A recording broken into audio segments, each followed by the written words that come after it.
Hey guys, welcome back. Today I want to put a small patio in front of our greenhouse and I want to make it look like stone. And this is going to be made out of concrete, so stick around and I'll show you guys how to do this.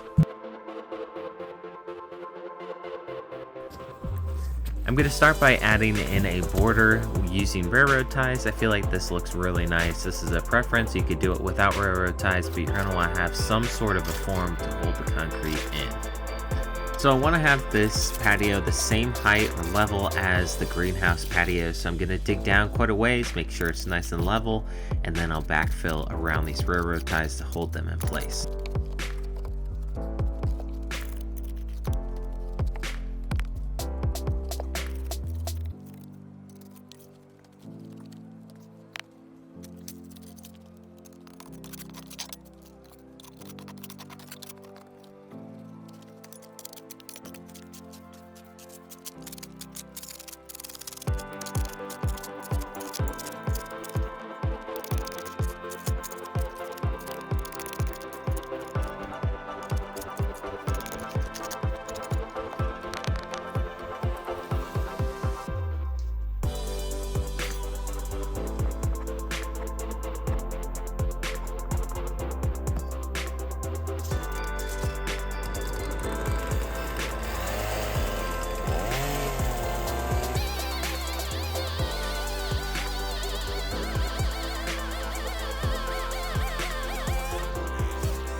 After backfilling these in, the railroad ties are pretty stable, but you're going to want to reinforce this even more with some rebar. So I have 2.5 foot sections of rebar that I'm going to be hammering down through the railroad ties straight into the ground. That will stake it in place and hold everything together.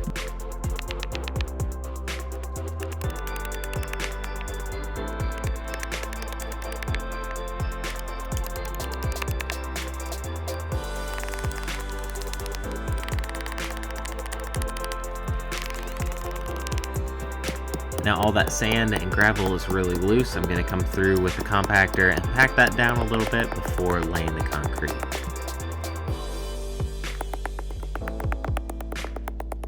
For this small slab, I'm going to use 9 bags of concrete, and you could easily mix this in place if you wanted to. Pour out the bags, mix them with water in place where the slab is. It doesn't use a ton, but I already have a mixer. It's a lot easier to do it this way, so I'm going to quickly mix 9 bags up real quick and pour those into the form.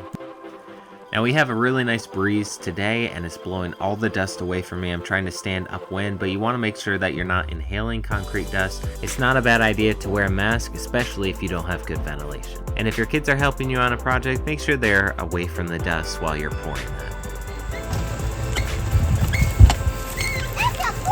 I want to give a big shout out to High C for sending over some boots for me to test out. They sent a pair for my daughter, these shoes that have steel toes in them for myself, and then a set of leather work boots as well.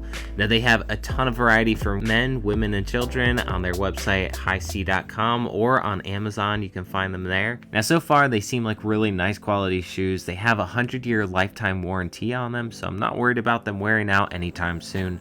But I definitely go through shoes like crazy with the projects that I'm working on. I need some shoes that are really tough and will hold up for a long time. If you're interested in getting a pair of these, I'll leave a promo code down in the description of this video that you can go check that out to get 12% off.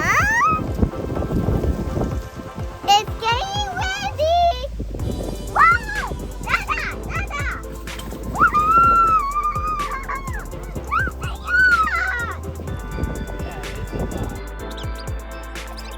Now I'm going to start filling up the form. It's going to take, like I said before, about 9 bags of concrete, so I'm going to make a few trips with the wheelbarrow to fill this up.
Gemma was so excited about her boots and wanted to test them out and kept asking if she could stomp in the concrete. So I get it all smoothed out for her so that she could test them out and see what they did.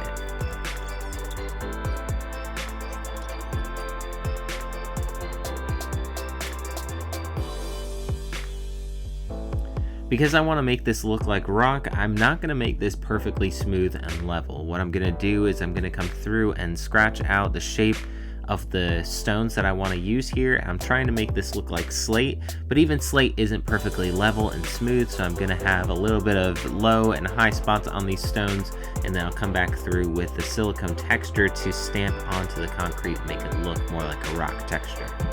So as it's starting to set up a little bit, I'm going to take a small trowel and dig out around the stones to make it look like they're separate stones. But now that I have it scratched out, I need to let this set up more before I can start stamping the texture into the surface. To help the slab dry out a little bit more and set up a little quicker, I'm going to take some mortar. This is just fine concrete, has no pebbles or stones in it, and I'm going to be sprinkling this over top of the slab. This will make it a lot easier to stamp the texture into the surface because the pebbles and rocks aren't getting in the way, and it will also help dry it out so that it's getting a little stiffer to where I can stamp that texture in.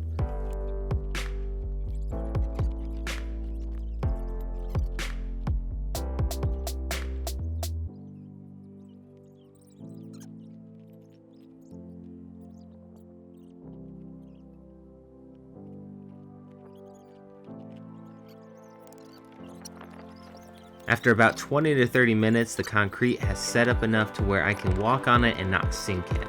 There's a lot of different varieties of silicone forms that you can use for this. I purchased this one on Amazon. It's like a 2-foot by 2-foot section, and it works decently well. Now I will say you don't want to stamp, no matter what type of texture you have, you don't want to stamp it in the exact same spot on every stone. You want to change this up, make it completely randomized, rotate it, flip it upside down, use different parts of it, and that will work a lot better. It'll make each stone look unique. Now I'm sure there are better ways to do this. I'm not a professional at this. This is just what I've found that works well for me. So please let me know down in the comment section if there's an easier way to do this or better way to do this. Let me know, and I'd love to learn from you guys.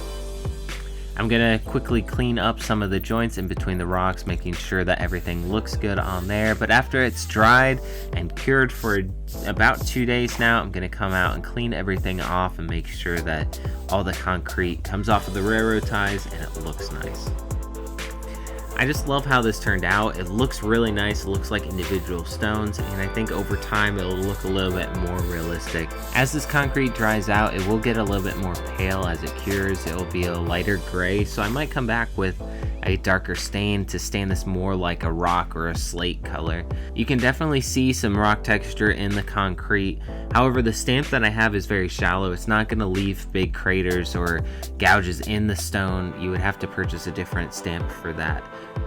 Now that just about finishes up the video for today. Hope you guys enjoyed this one. If you did, hit that like button down below and don't forget to subscribe to the channel if you have not already. I also want to give a big shout out to all my supporters on Patreon. Thank you so much for your help in supporting the channel and helping me create more of these videos. I just say you say you can. Yeah, can.